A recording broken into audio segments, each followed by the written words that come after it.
today's topic is about homeostasis, and in this topic we will study the basic concept and mechanism of homeostasis.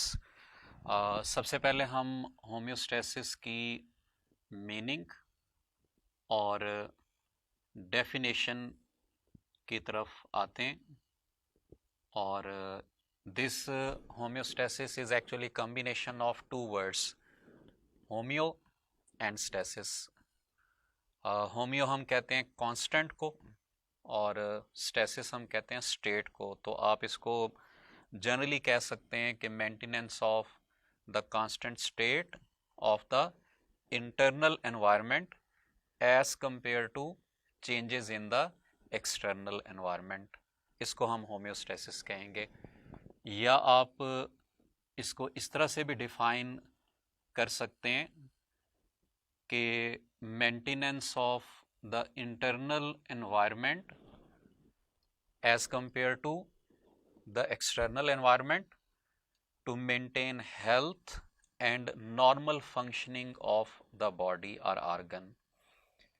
तो इसीलिए यहाँ से हम याद रख सकते हैं कि होम्योस्टेसिस का बेसिक पर्पस क्या है, हेल्थ को मेंटेन करना। So if there is any disturbance in the homeostasis we will call it as disease. Disease is departure or disturbance in the normal state of the homeostasis. So ये इसकी basic definition है। अब हमारे सामने यहाँ पे दो तरह के environments आ जाएंगे, जैसा कि हमने अभी definition के अंदर discuss किया है।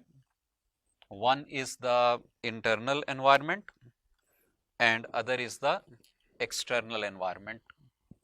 हम ये देख लेते हैं कि इंटरनल एनवायरनमेंट और एक्सटर्नल एनवायरनमेंट हम किसको कहते हैं। एक्सटर्नल एनवायरनमेंट हम उस एनवायरनमेंट को कहेंगे where an organism is situated. Like हमारे इर्द गिर्द का जो एनवायरनमेंट है इसको हम एक्सटर्नल एनवायरनमेंट कहेंगे। तो हम कह सकते हैं कि इसकी एग्जांपल्स में एटमॉस्फेयर आ जाएगा,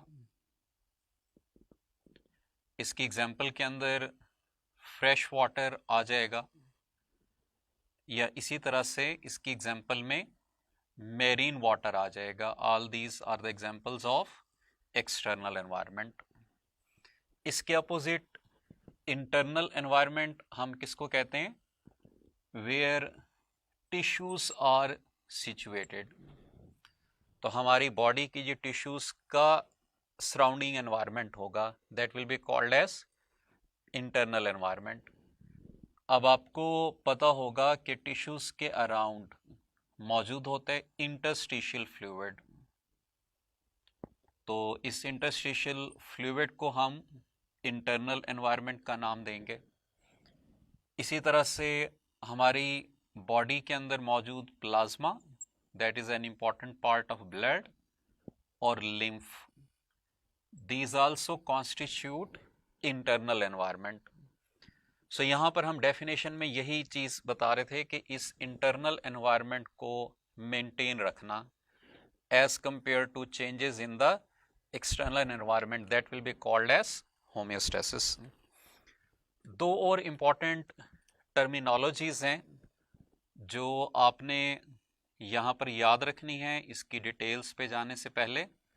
one is the variable and other is the set point. अब वेरिएबल हम किसको कहते हैं, उस इंटरनल फैक्टर को हम कहेंगे that can be affected by the external environment. Like इसकी एक कॉमन एग्जांपल जो आपने याद रखनी है that is the body temperature. Body temperature is an example of a variable. ये इंटरनल फैक्टर है and it can be influenced by the external environment. अब सेट पॉइंट हम किसको कहते हैं, उस वेरिएबल की उस वैल्यू को that is stored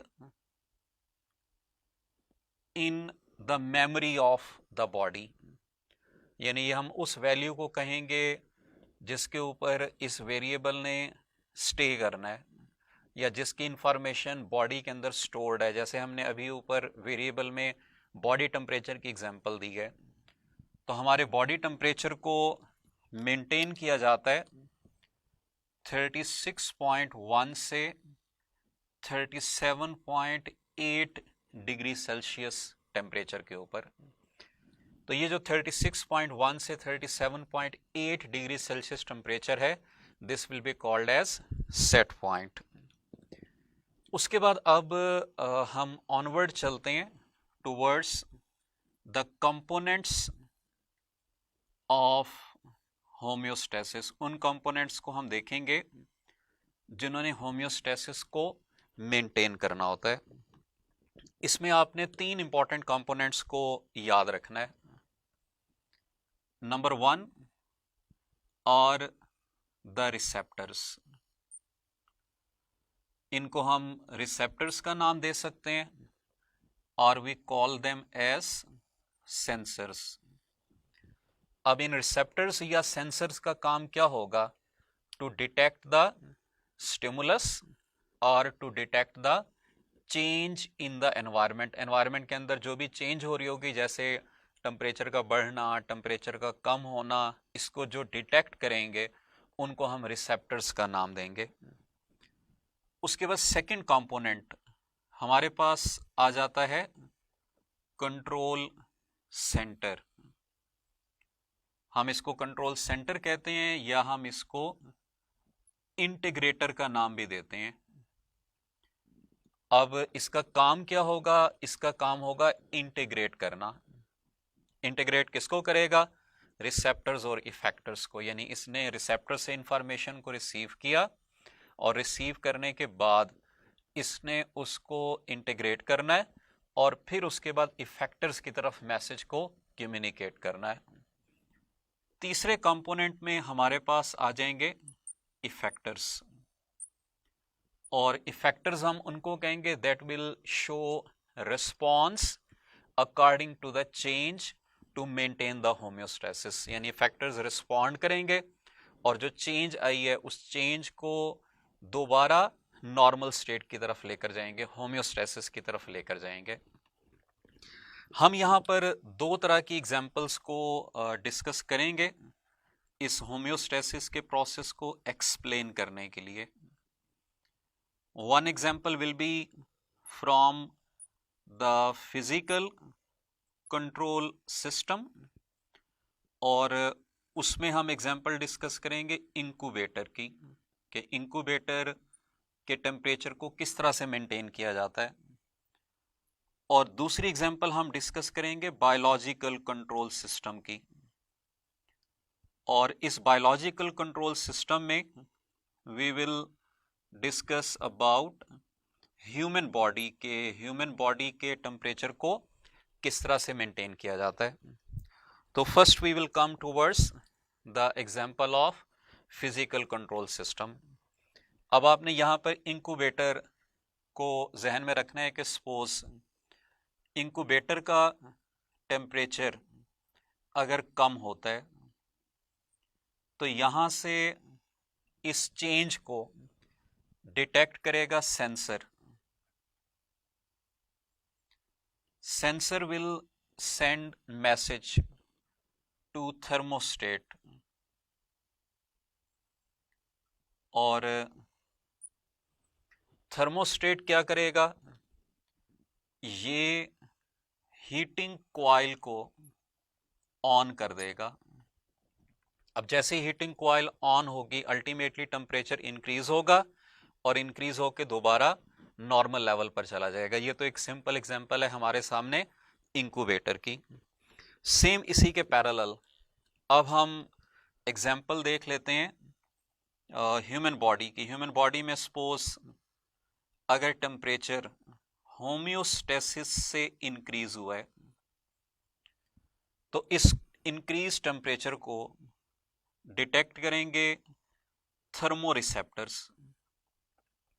These thermoreceptors are located either in the skin और इन द ब्रेन। थर्मोरिसेप्टर से ये मैसेज कंट्रोल सेंटर की तरफ जाएगा। कंट्रोल सेंटर या thermostat of our body is hypothalamus. So hypothalamus इस मैसेज को इंटीग्रेट करेगा और इंटीग्रेट करने के बाद it will send message to the effectors. Like one common example of the effectors are sweat glands. Sweat glands की activation होगी, sweating होगी, इवेपोरेशन होगी और वहां से इवेपोरेटिव कूलिंग प्रोड्यूस होगी, यानी टेम्परेचर बढ़ा तो उसके रिजल्ट के तौर पर बॉडी की कूलिंग हो जाएगी। हम डायग्रामेटिकली भी इसको देख लेते हैं कि ये हमारे सामने सपोज एक वेरिएबल मौजूद है।